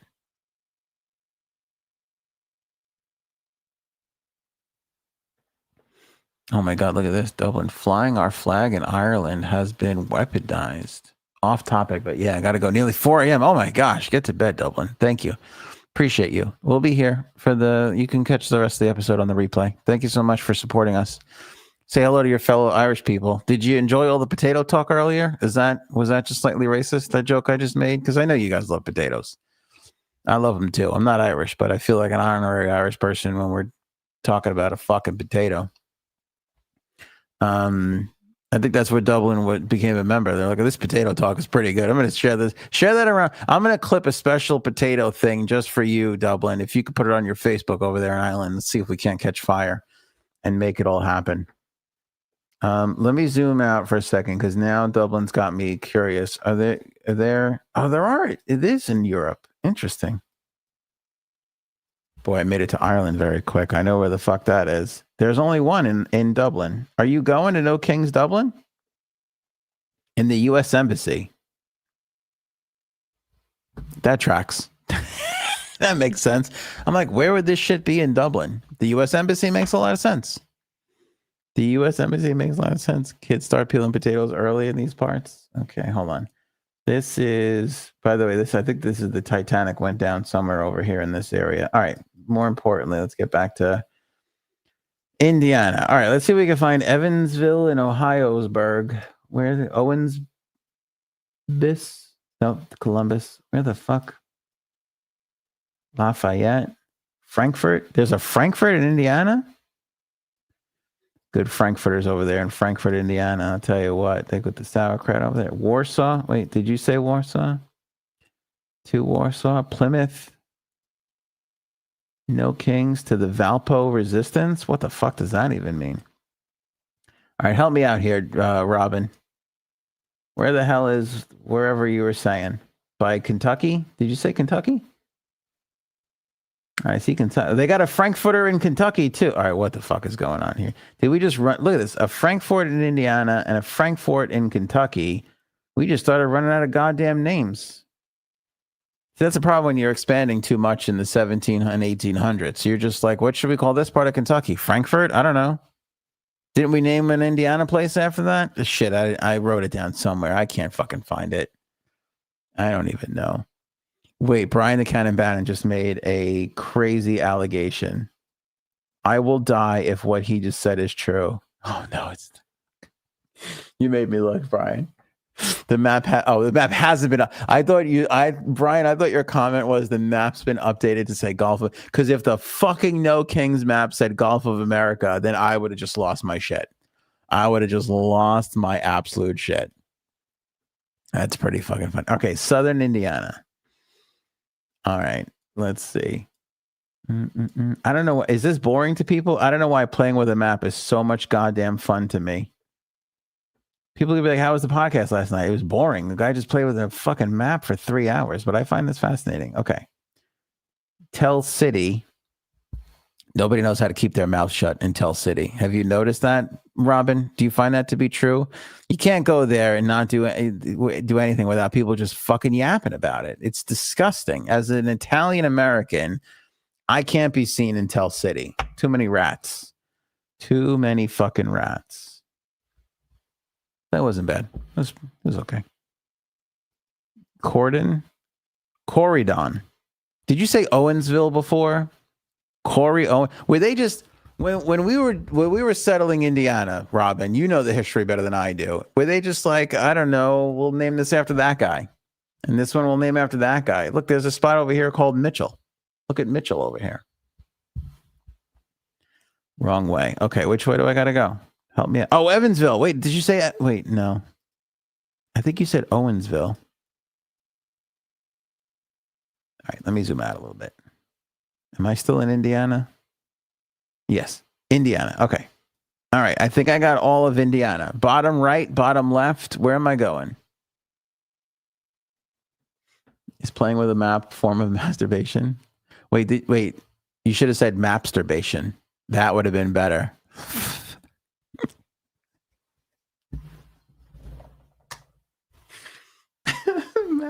Mapsturbation. Sorry. This is the worst episode we've ever done. I was just there. You mixed up Evansville and Owensboro. All right, where the fuck is Owensboro? Help me out here. I feel like none of these. Oh. All right, we found, but that's in Kentucky. All right, so you live close to here, so you're around here somewhere. Oh, so you got 3 to choose from. Oh, Robin, these look far away. Oh, so you really are near Tell City, Evansville, Owensboro. What was the other one that you're near? You're near Evansville. There's 2. Okay, so there's 2 in Evansville and 1 in Owensboro. All right, so I'm assuming you live somewhere in the middle here. Are you in Chandler? Bing, Indiana, everybody? Rockport. Is that where they make the shoes? Those are good shoes. I think my dad wore Rockports for like 50 years of his life. That's pretty funny. So you're in the Indiana. Do you go to Kentucky for kicks? Do you ever say to your wife, honey, enough with the potatoes. Let's go get some fried chicken over the border. Let's go make that happen tonight. All right. Uncle B wants to know if there's any Canadian locations. I can solve that. We're just never going to stop playing with maps. There's a lot in Detroit. Do you count that as Canada? Because I do. I don't know about you, Uncle B, but I'm ready to trade Detroit and their bullshit pizza to Canada for a better power play for the Islanders. No tyrants in Ottawa. Now, is that the Canada version of no kings, no tyrants? Is that what they're? Yeah, I guess so. I guess when you translate king into Canadian, it's tyrant. So in case anybody was wondering about a language barrier in Canada, if you're like, how do I say there's no king here? You got to say no tyrant. If you say no king in Canada, they're going to know right away you're a foreigner. Doesn't look like there's a lot. Minnesota, which is basically Canada. It looks like just Ottawa and shit. Is there any in Toronto? Where the fuck is this? That's still Maine. It looks like just Ottawa. Let's see, where's Toronto? Yep, Toronto too. Okay. But that's really it, just here. I wouldn't suppose we got anything over in Edmonton, do we? Nope, nothing in Edmonton. There's too many Cowboys over there. They're like, fuck that shit. No Kings, Democracy Rising, Vancouver. Okay. All right. Very, very interesting. All right. So Robin's going. I think I saw that Bird was going. Now we play with the map for so long. I can't find all the comments of people said they were going or not. Like, I wonder, listen, I don't doubt that there's going to be a lot of people at the No Kings thing. But what's all right, why is there a masturbation comment still on the screen? Boy, this whole episode really fell apart, didn't it? We started with such gusto, and we were just petering out to masturbation. Shut the fuck up. Canada has a king? No, you don't. Do you? Am I just learning this for the first time? You have a king? Oh, The English guy? Is that what we're talking about? Are you doing that thing? I don't count that shit. I know you got that weird. I know there's that weird like monarchy or kind of. Yeah. Okay. All right. I thought you were about to be like Connor McDavid or something like that. And I couldn't argue with that. The guy's fuck. I mean, McJesus is amazing. I would definitely. Okay, that makes sense. The tyrant thing. That all makes sense now. I forget that he's still technically. Yeah, I get it. I guess my whole point is, no, I thank you, Chris. Yeah, I get it now. For a sec, it caught me so off guard. Like you had your own, King. I don't even know. Like King Freddie, or what's a good King Wayne, King Gretzky. Wow, there's a protest in front of the arena where the LA Kings play in LA. Very confusing. Yeah. The no Kings protest. What's your problem? The guy, they got a decent power play. I don't see why. I don't even think hockey's that popular that it would cause this much of a stir on this map, but I guess so. Is this all because people hate the Sacramento Kings? I don't even get it. That's pretty funny. Okay, stop fooling around. Let's focus up here. My point is this just more left propaganda or is this a real thing? Because I got to be honest with you, I think a lot of people are going to go out there, and I think it's great. I'm not saying you shouldn't protest. I love the idea of a protest. I just don't see this one going anywhere. I see the right, I just see it being convoluted into the right versus left argument again. I think more of our country agree on things than the media and the right and left political machine lets us think. And I just feel like this is part of that argument. And I just don't know if I want to be any part of that. And it makes me really sad because I think the protest is one of the most important tools we've had as not only Americans, but as humans to use to move society forward. And I would hate that it's being co-opted by one of the political sides to just move their agenda along. I kind of feel like you can't get mad at January 6th, although they took it to a really big extreme. But I looked at those people, before the violence and everything. When they were just listening to speeches, I looked at those people and I go, give me a fucking break. Like, go do something better with your time. And part of me feels like that a little bit with this. Like, it's just your side. And I don't mind people having a side. I wish more people were independent thinking, but I don't think this is the big deal that the left wants us to think it is. And I also want to say it that if you are on the left and you do kind of think like me and you're like, yeah, the fucking political machine, fuck that. But I am a Democrat and I like their right. Like, if that's like you're coming from a genuine place and you want this to be huge, I'm not sure it's as big as you want it to be. I think what you're looking for can only come your way in 2028. That's what I think. I think the day you're looking for is only going to be an option for you in 2028.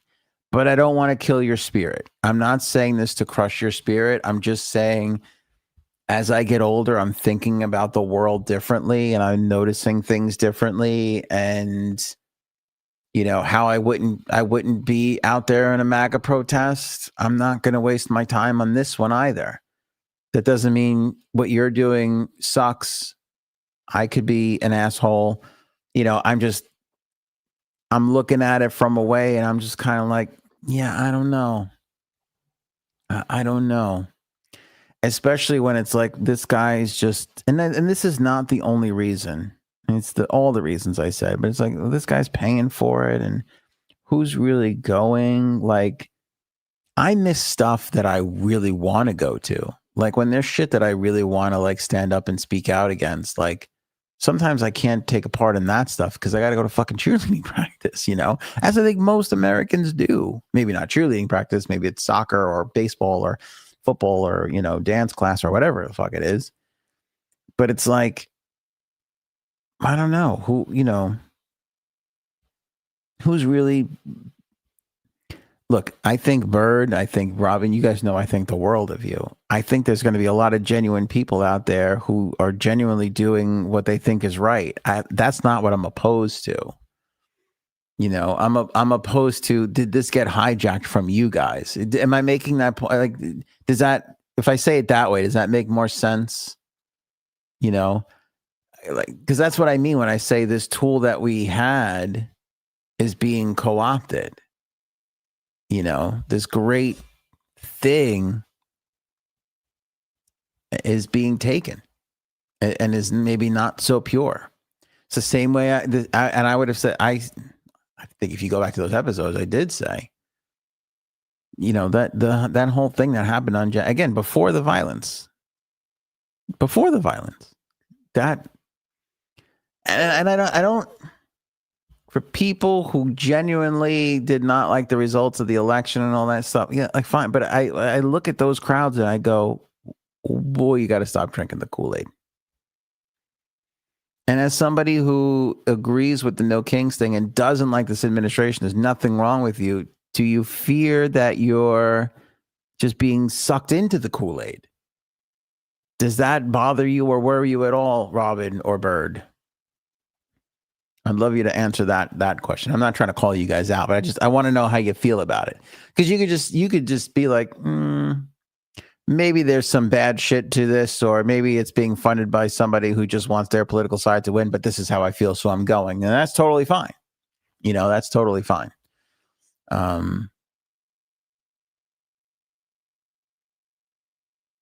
Fuck, I love Bird. No, I am the Kool-Aid. That was, Bird, did you watch Entourage? Because that was very Johnny Drama. That was very early Entourage Johnny Drama when I forget the agent. He was like, it's going to be tough to keep you in the game or whatever he says. And Johnny Drama turns around and goes, I am the fucking game, pal. That, your line just now reminded me of that. That totally reminded me of that. Like, I am the fucking game, pal. Paul, I don't want you to think I'm totally dismissing the people of this country. I want everybody to look at this from a different lens and just, again, be aware of things, just be aware of what's happening and what's going on,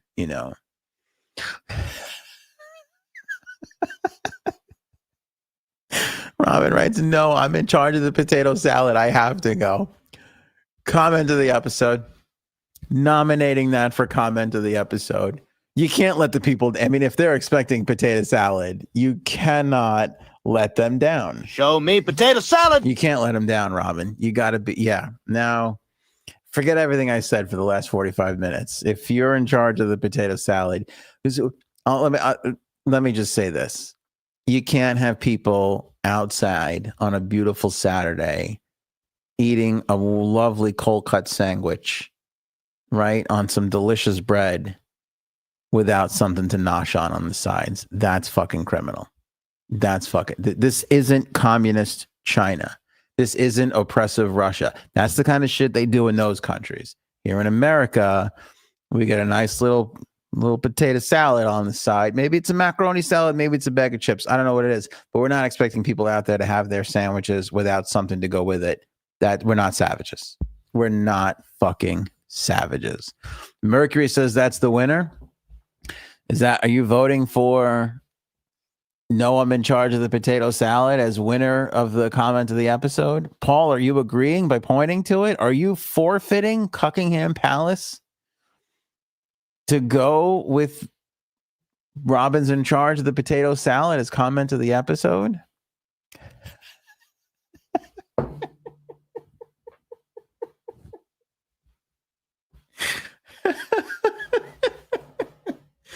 It's been in my car all day, sun beating down on it. You just don't know. Great Michael Scott line.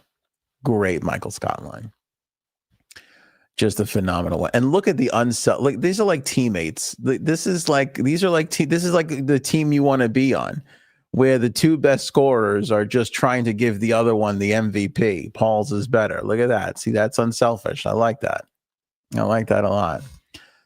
Mercury's voting for Robin. Okay. All right. You know what? I just realized we've almost done 2 hours here. I've had a blast. You guys, I'm having a blast. But I got to wrap it up. We'll save our Bezos prediction headline only story for Monday. Matt LeBlanc has really just gotten fat. That was that whole story. Matt LeBlanc has gotten freakishly like fat, like not in a bad way. It's fat shaming to a degree, but I wanted to bring it up because I feel like when actresses get older looking or start gaining weight, everybody's like, oh, have you seen so like she looks like we're so quick to do that to women. I feel like this is one instance where we could do it to a dude.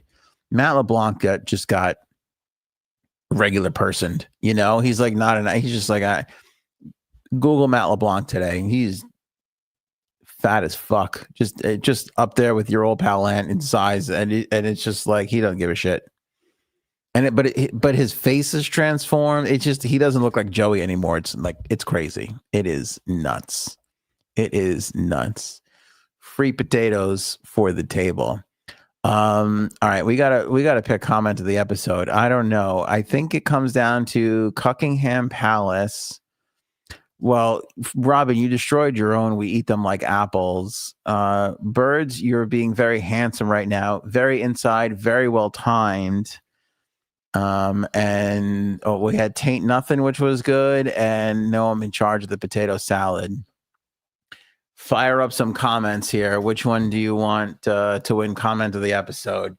Potato salad, handsome ant, or Cuckingham Palace. Let's put it down to those three for comments on the episode here as we wrap it all up. Don't forget to give generously to the Star Legacy Foundation if you can, in the name of Diana Hope. The link is in the description below. Want to also thank Uncle B for becoming a member. I missed that earlier. Thank you, Uncle B. We did shout out Dublin Dame and Sarah G for being members. Appreciate you guys as always. The memberships really, really help us in a major, major way. And Uncle B, I'm so glad you're here and you're a member now. That's tremendous. We're going to do some movie talk with Uncle B, talking about The Brutalist. If you haven't seen it, watch it this weekend. We're going to talk about it. I don't even want to say anything else about it other than watch it because I'm going to talk about it. You know, that's kind of what it is. Paul giving the ball back to Robin, saying he's fire. Robin gets Bird's vote. Potato salad for Mercury. Show me potato salad from Paul. Putting in another bid for a late comment of the episode one. All right, the potato salad line just came in at the last minute. You know, I think the problem with Cuckingham Palace is it was too early. You know, sometimes you rise to the top too early. It's like at the Oscars. Sometimes the better movie comes out earlier in the year and everybody forgets about it. And the really great movie that comes out closer to the Oscars wins the Oscar. I think that's kind of what we had here. They were both hysterical lines, equal funny. But potato salad was just closer to the end. So, no, I'm in charge of the potato salad. Round of applause for our man Robin for comment of the episode. Phenomenal job. Stay warm tomorrow, Bird and Robin. I don't know why I'm assuming wherever you are is going to be cold at the King's protest tomorrow. Take pictures, though. Put it in the Discord. Maybe we'll share it out to everybody if you want. Good luck to everybody. Stay safe out there. Appreciate you all as always. And we'll see you next week. Show me potato salad. There you go. Maybe we should go now. Go ahead.